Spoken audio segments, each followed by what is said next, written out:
Cole Ridger, the baddest outlaw in 1899, is rotting in the Western prison in Tombstone, Arizona. Captured for robbing over 7 banks and killing dozens, there is no hope left for him in the wild frontier.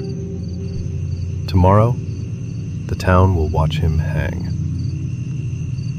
I am a bad man. I can't change. I will not change. Not for these government animals. Not for these fools. My eyes are open. Tomorrow I must die. At least I'll remember all the good things I did for myself, and also the bad things I did to others. I have nobody anyway. No father, no mother. I am all alone. Maybe I should have run into the mountains and lived my life there. But now it's too late. Cole spoke to himself while staring at the moonlight through the prison bars. The guards were asleep in the front room outside the cells, drunk as always. As he looked through the window bars, he noticed that they were only nailed in place. At first, he thought it was useless to try. They would hear him the moment he put all his strength into prying them. He sat down on the floor of the cell, which had nothing but a bucket for waste and a simple chair. Then, gunshots erupted in the town, shaking the sheriff and sending panic and screaming through the streets, waking the sheriff and forcing the guards to rush outside to see what was happening. Hey, Sheriff, the bank is being robbed. Let's move out.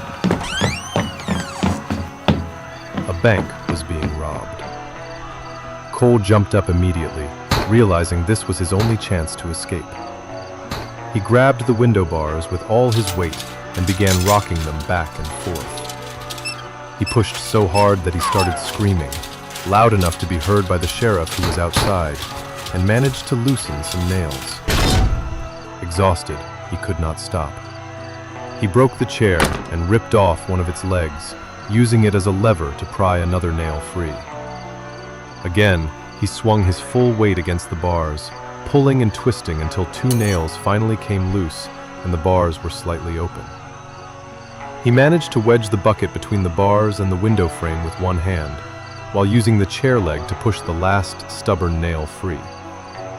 With a final effort, he yanked out the last key nail and the bars fell away. Cole climbed through the window, landing on his feet and spraining his ankle. Still limping, he crept through the panic-stricken town to the sheriff's office, which was empty due to the commotion at the bank. He saw the empty bullet belt and grabbed a revolver. He also took the sheriff's knife from the desk, used for slicing dried meat while drinking old whiskey, and a half-empty bottle of whiskey. He quietly began running out of town, knowing he would be hunted and that a bounty on his head would be absurdly high. Night fell as he ran through a wheat field toward the forest, mountains, and wilderness beyond. The only light was moonlight, but when he entered the forest, the tree canopy blocked almost everything. He ran for hours, then collapsed, dehydrated, exhausted, and cut from pushing through branches. He lost consciousness.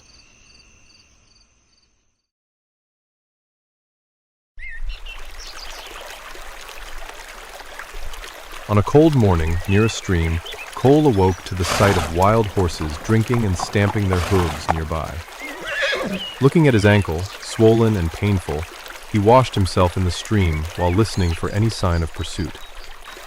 He removed his boot, tore his shirt sleeves, soaked them in icy water, and wrapped them around his ankle using a stick as a splint. He then found a young, sturdy hazel branch with a forked top and fashioned a walking stick to support himself. Just as he finished, he heard dogs and horses in the distance. One thing only. They're coming. Quickly, he pulled a leafy branch off a tree and began erasing his tracks, then entered the stream and moved upstream so the dogs would lose his scent. After several hundred meters, he crossed the stream and continued toward the mountains, walking on his makeshift crutch for 2 hours. Cole grew hungry, feeling his strength slip away with every slow step. Along the way, he found wild, edible berries and ate until he felt full enough to keep moving. He stuffed the berries into his shirt pocket so he would have something to eat as he walked, but he knew they wouldn't keep him alive for long. He had a revolver with only 5 bullets left. Alone in the wilderness, wounded, hunted, and unsure where he was heading, Cole understood only one thing. He had to keep going. As he limped deeper into untouched wilderness, he realized how filthy and rotten social life in the towns really was. For the first time, he felt a strange desire to tame a piece of this wild land for himself. Meanwhile, back in town, the sheriffs had issued a bounty for Cole's head, $500, a small fortune. It stirred up every bounty hunter within 100 miles, sending them riding in all directions, hungry for coin and thirsty for reputation. Night began creeping in, and Cole had already left the thick forest behind. Now he wandered through open pastures and rolling hills, drinking from stagnant puddles and chewing on berries that no longer gave him any real energy. His body was telling him the truth long before his mind accepted it. He needed real food, something warm, something that could keep him alive another day. As he dragged himself across the pasture, Cole noticed a large old tree with thick branches drooping all the way to the ground. He moved beneath its protective canopy and found several young, fresh, flexible branches, perfect for making a hunting bow. He cut one off and laid it beside the trunk. Slowly and quietly, he gathered small twigs, dry leaves, and a handful of dead grass. Using the flint hidden inside the handle of his knife, he struck sparks until a tiny flame caught. The fire was small, just enough to warm him and keep predators at bay, but not bright enough to be seen from afar. While the fire crackled softly in the night breeze, Cole used his knife to shave the branch smooth, preparing it for the bow. He warmed it carefully over the flames, bending it little by little until it took the shape he needed. Then he selected thinner, straighter sticks, fashioning them into arrows, crude ones made only of wood sharpened with his knife, but good enough for survival. For the bowstring, he tore 5 long threads from his pants and braided them tightly to make a strong cord. With patience and desperation guiding his hands, he tied everything together and crafted a working bow. He straightened the arrows with his teeth and sharpened their tips with the knife, hoping that tomorrow he would have a chance to hunt something real. He refused to use his revolver for hunting. Its shots would echo through the hills and draw bounty hunters straight to him. Those 5 bullets were for one purpose only: survival when there is no other option. As he prepared to lie down beside the fire, he heard wolves howling in the distance. The sound echoed across the hills, cold and hungry. Cole knew this would be a long, sleepless night.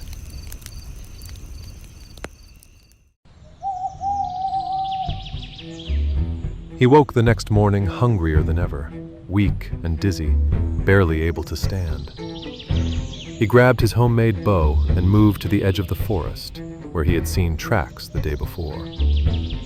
From the way the ground was disturbed, he concluded that white-tailed deer passed through here often. His vision was sharp enough, and the wind was in his favor.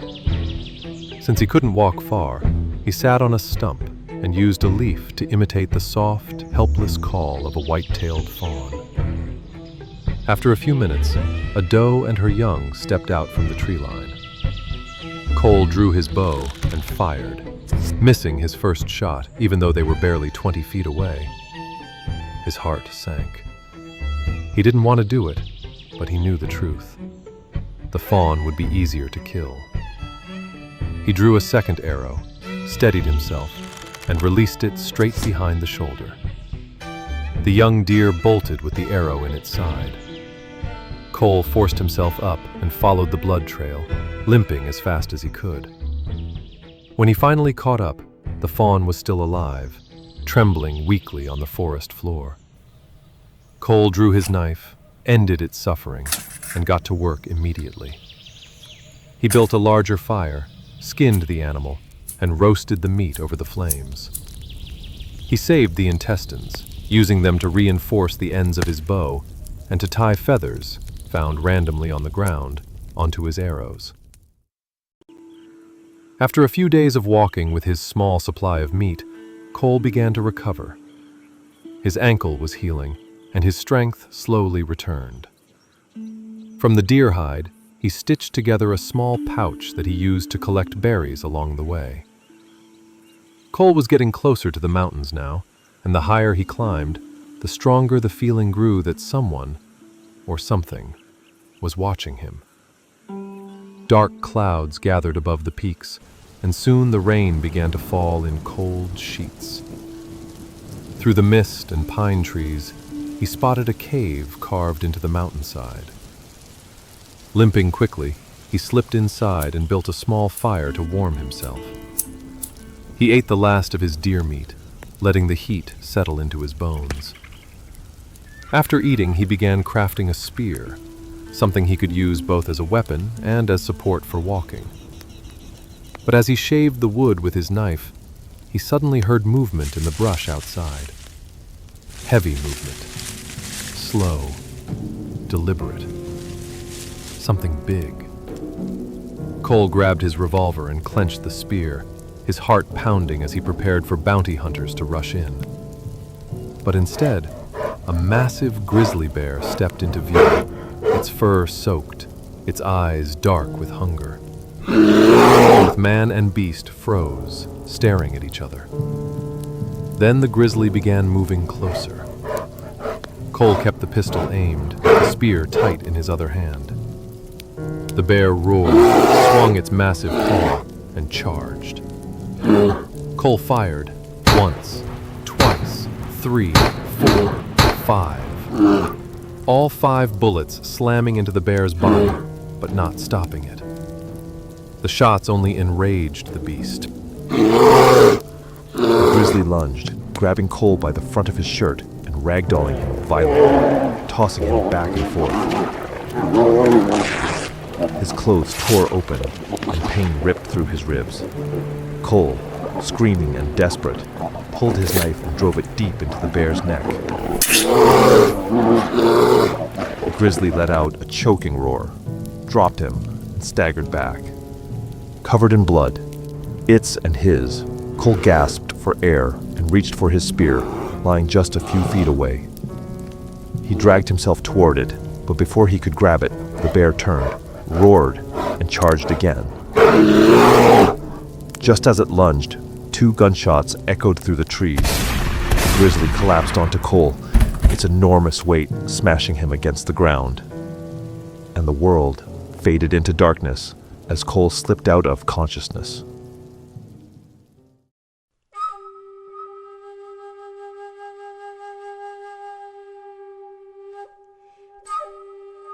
Cole opened his eyes, vision blurry and unfocused. He felt himself being carried. 2 silhouettes on each side, holding a stretcher made of branches and hide. Shadows from the treetops moved across his face as he shifted slightly, and in the distance he heard drums, flutes, and chanting, sounds he had not heard in years. Before he could understand anything, darkness swallowed him again. He woke the next day, wrapped in bandages, stitched up, barely able to move. Every muscle burned, every breath hurt. He lay inside a warm, tall teepee on soft animal furs, the air thick with the smell of herbs and smoke.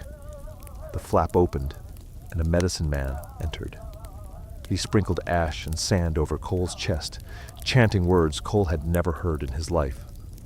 Cole tried to speak, but only a painful groan came out. The medicine man gestured for him to rest. Cole didn't understand the language, and stubborn as he was, he tried to sit up. Pain tore through him, and he noticed, too late, that his hand was broken. The agony dragged him straight back into unconsciousness. When he woke again the next day, the tipi was quiet. For the first time he could move a bit. He rose slowly, limping outside into the open air. In the center of the village, near the main fire, he locked eyes with the chief. Around him, warriors sharpened spears and tended horses. Cole finally understood where he was. The chief's son stepped toward him, a young warrior with a white bison painted on his chest. He spoke broken English. You, the man who fight bear. You strong, you brave. That is why we save you.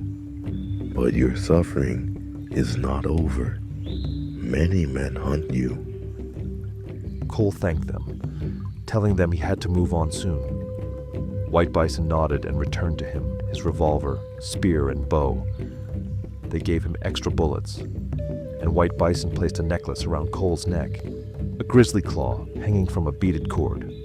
The pale men who hunt you, they do not stop.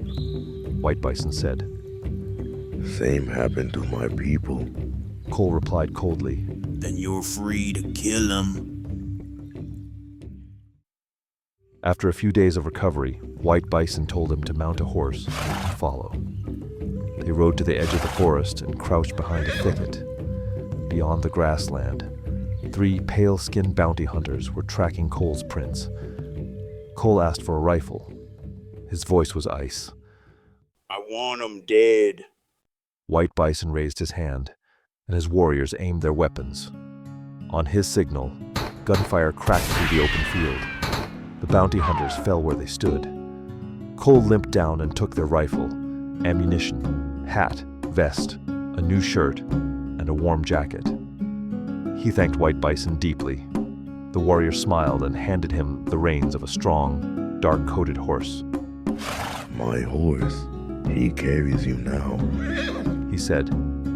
Cole mounted the animal, looked once more at the tribe that saved his life, and rode toward the mountains, toward whatever waited for him next.